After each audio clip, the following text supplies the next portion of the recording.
Hello, this is Professor Asma Parveen from Department of Psychology, Aligarh Muslim University, Aligarh. Welcome back to this course on fundamentals of research, and today I will discuss non-sampling errors. Non-sampling errors are mistakes that occur in the design or execution of research. These errors can be divided into four categories: respondent error, administrative error, random errors, and systematic errors. When conducting surveys, researchers rely on the cooperation of the participants to provide accurate information. The first category of non sampling errors is respondent errors. When conducting surveys, researchers rely on the cooperation of the participants to provide accurate information. However, this does not happen always. Respondents may refuse to give information, or their responses may be biased, leading to what is known as respondent errors. One common type of respondent error is non response, where a participant does not provide any information at all. This can occur in all types of surveys, but it is particularly prevalent in mail surveys. Non response can create issues by overrepresenting those who are willing to provide information and underrepresenting those who are indifferent. To address this issue, researchers make extra efforts to reach out to those who initially did not respond, especially if certain groups, like higher income individuals, have a higher non response rate. Instead of using mailed questionnaires, personal interviews may be conducted to ensure data collection from these underrepresented groups. Researchers also employ various techniques to encourage respondents to reply. Respondent errors are of various types, and one of its category is response bias. Response bias occurs when individuals provide inaccurate information or intentionally mislead the person asking the questions. This can happen due to various reasons, such as personal privacy concern or a desire to avoid embarrassment. Additionally, the design and content of the questions themselves can contribute to response bias, as certain sensitive topics may be omitted to prevent discomfort. Furthermore, individuals may unknowingly provide biased information without realizing it. Another factor that can also influence response bias is the presence of the person asking the questions, as individuals may feel inclined to please them rather than providing accurate information. Overall, response bias can arise from both conscious and unconscious factors impacting the reliability of survey responses. Next category is social desirability bias, and it is another form of response bias where individuals tend to answer questions in a manner that aligns with social norms and expectations. This bias stems from the desire to be viewed positively by others and gain social approval.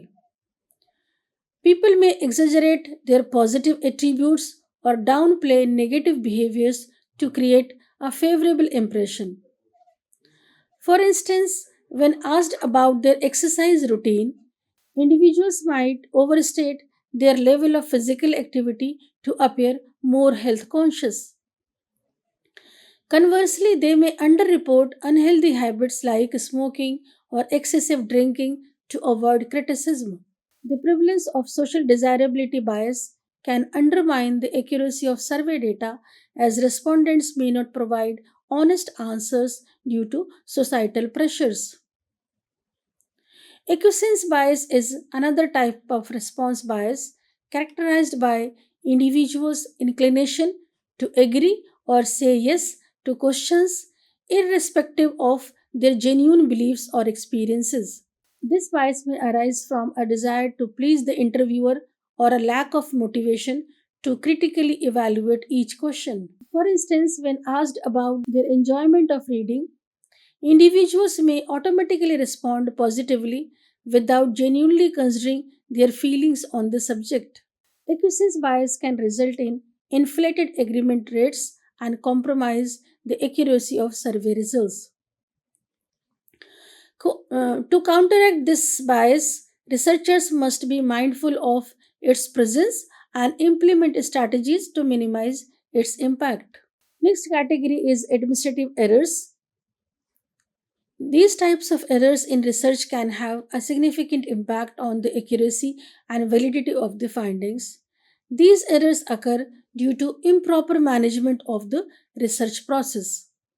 There are four main types of administrative errors: sample selection error, investigation error, investigator cheating, and data processing error. Sample selection error occurs when there is a problem with how people are chosen to participate in the study. For example, if only customers leaving a store on a work day are interviewed, it may inadvertently exclude those who are at their jobs. This can lead to inaccurate results that do not represent the entire population.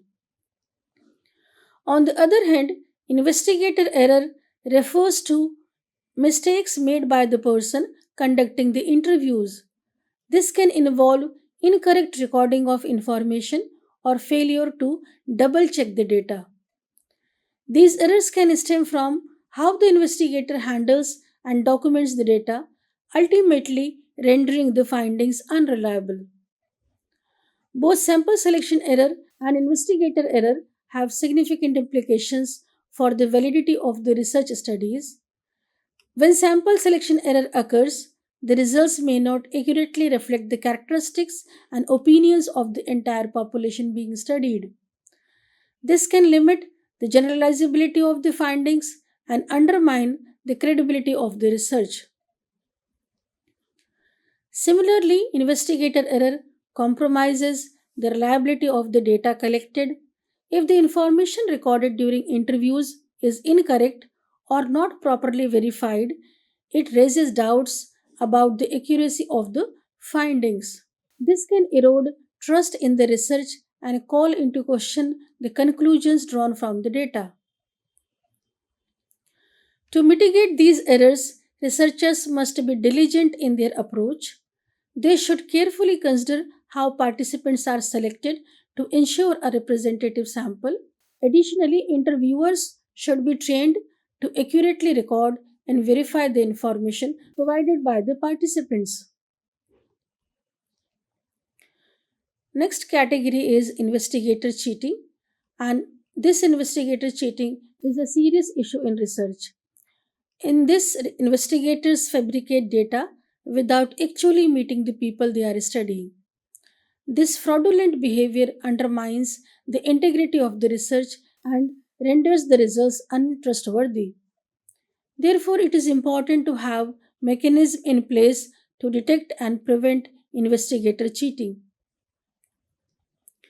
Once the data has been collected, the researcher's next task is to organize, categorize, and input the data into a computer for further analysis. However, errors can occur during this step, which can compromise the accuracy of the findings. To minimize these mistakes, it is essential for researchers to meticulously review and correct any errors in the data. In addition to this, proper organization and inputting of the data into the computer are vital to ensure the reliability of the outcomes.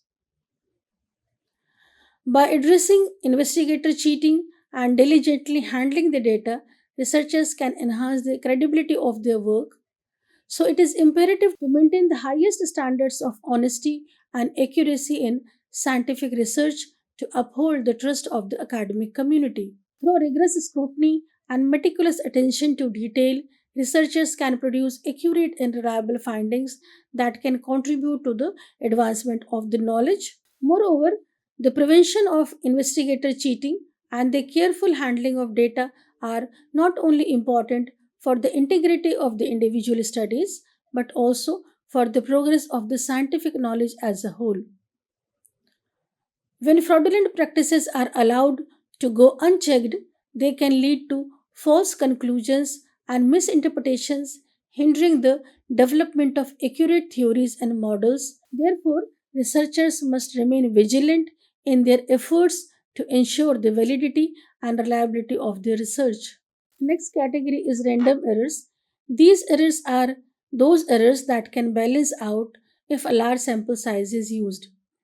When a large sample is used, these errors tend to cancel out, leading to increased variability in the results. In other words, the effects of random errors become less significant when there is a larger sample size. On the other hand, systematic errors are errors that consistently go in the same direction and accumulate throughout the entire sample.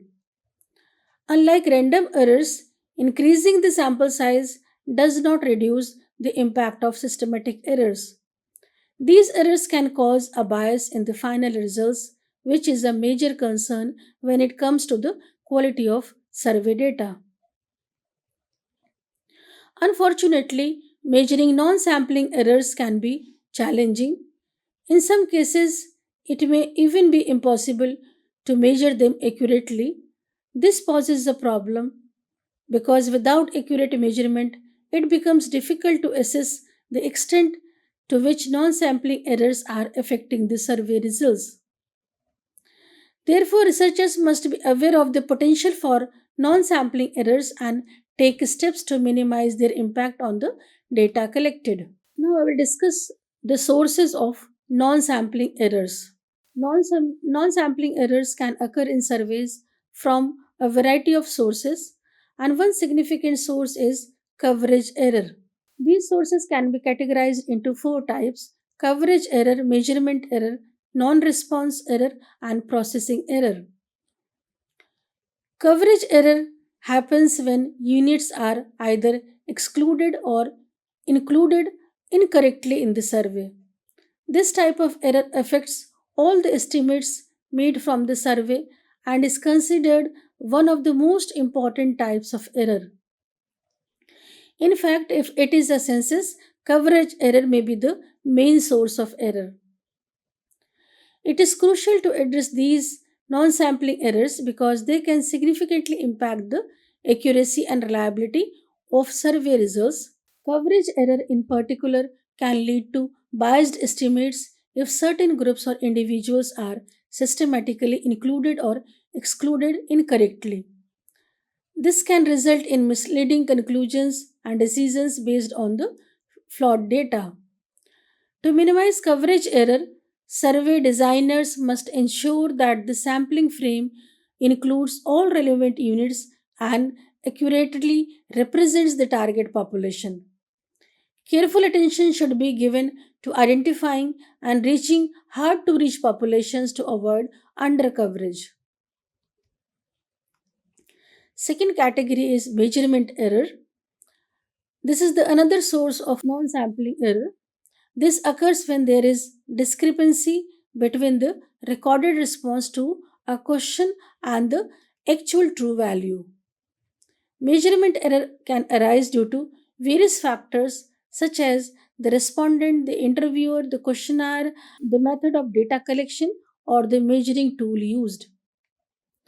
A common cause of measurement error is when the respondent or interviewer misunderstand the question. Additionally, the method of data collection can impact measurement error. Surveys conducted with well trained interviewers tend to have smaller measurement errors compared to self enumeration methods where the respondent completes the questionnaire without any assistance. Measurement error can distort the true values being measured, leading to inaccurate findings and potentially misguided actions. To mitigate measurement errors, clear and unambiguous questions should be used in the questionnaire. Interviewers should receive proper training to effectively communicate the questions and record responses accurately. Additionally, utilizing appropriate data collection methods and tools can help minimize measurement errors. Third category of non sampling error is non response error. This is a common issue in surveys and it can be categorized into two types: item non response and total non response. Item non response occurs when only partial information is provided by the respondent, such as when they answer only some questions on the questionnaire. On the other hand, total non response happens when a significant amount of data for a sampling unit is missing. There are various reasons for total non response, including the absence of individuals at home during survey attempts, refusal to participate, or the selected person's inability to take part. Additionally, if the purpose of the survey or how the collected data will be utilized is not adequately explained, it can also contribute to non response. Item non response, on the other hand, can occur when the respondent is unsure of the answer to a question, refuses to provide an answer, forgets to respond, or goes through the questionnaire in an incorrect order.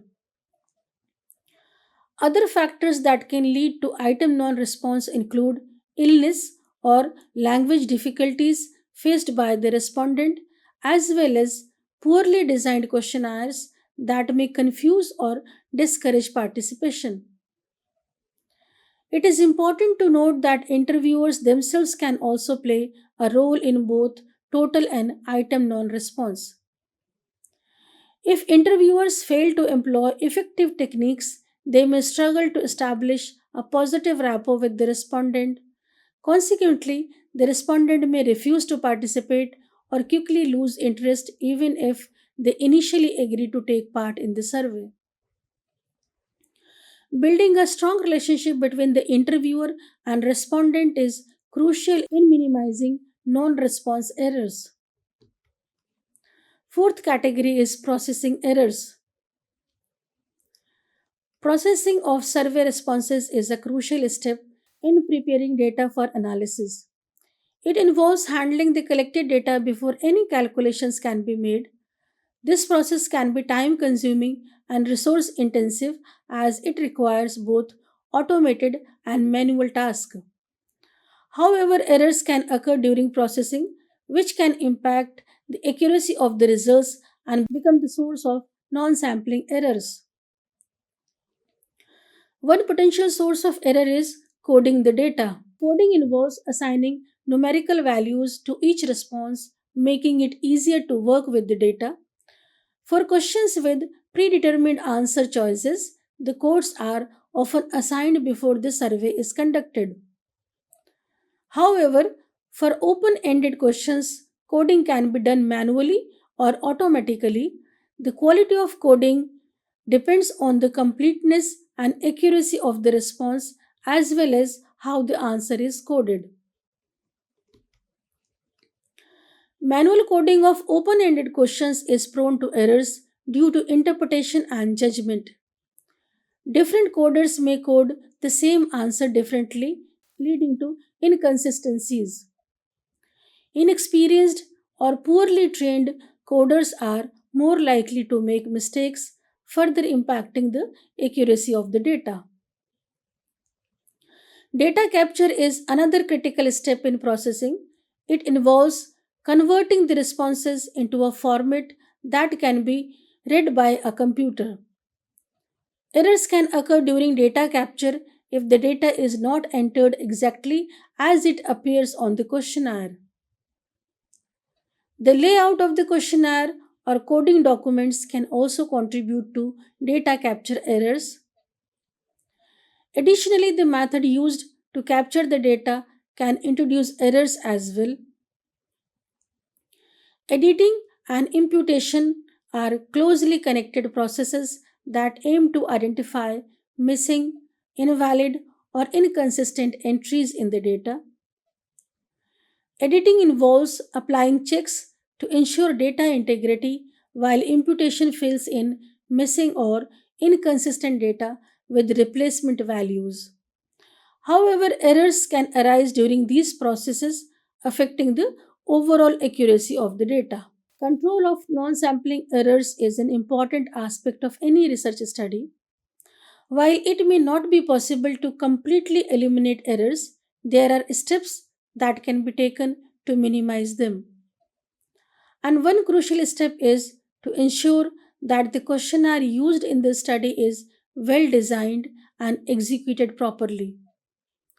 This means that the question should be clear and unbiased, and the survey should be administered consistently to all participants. Another important consideration is the method of sampling.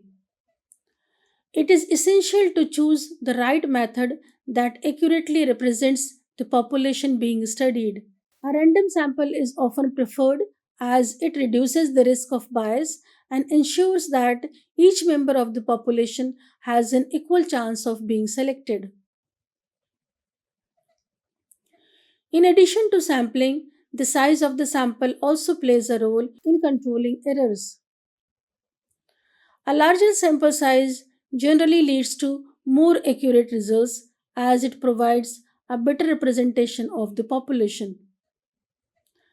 However, it is important to strike a balance between sample size and feasibility as collecting data from a large sample can be time consuming and costly. To further minimize errors, it is crucial to have trained investigators to collect the data. These individuals should be knowledgeable about the research objectives and procedures, ensuring that the data is collected accurately and consistently. They should also be aware of potential sources of error and take steps to mitigate them. Additionally, performing an external record check is essential. This involves cross referencing the collected data with external sources or records to verify its accuracy. By comparing the data with reliable sources, any errors or discrepancies can be identified and corrected, further enhancing the reliability of the data. Lastly, errors can occur during the data processing stage, such as when coding, editing, and entering the data into the computer. It is crucial to be cautious when doing these things. Mistakes made during these stages can lead to errors in the final analysis. Therefore, researchers should double check their work and implement quality control measures to identify and correct any mistakes. This includes verifying the accuracy of data entry, reviewing the coding process, and ensuring that all necessary edits have been made accurately. While it may not be possible to completely eliminate errors in research, there are measures that can be taken to control and reduce them. This is all for today. Thank you.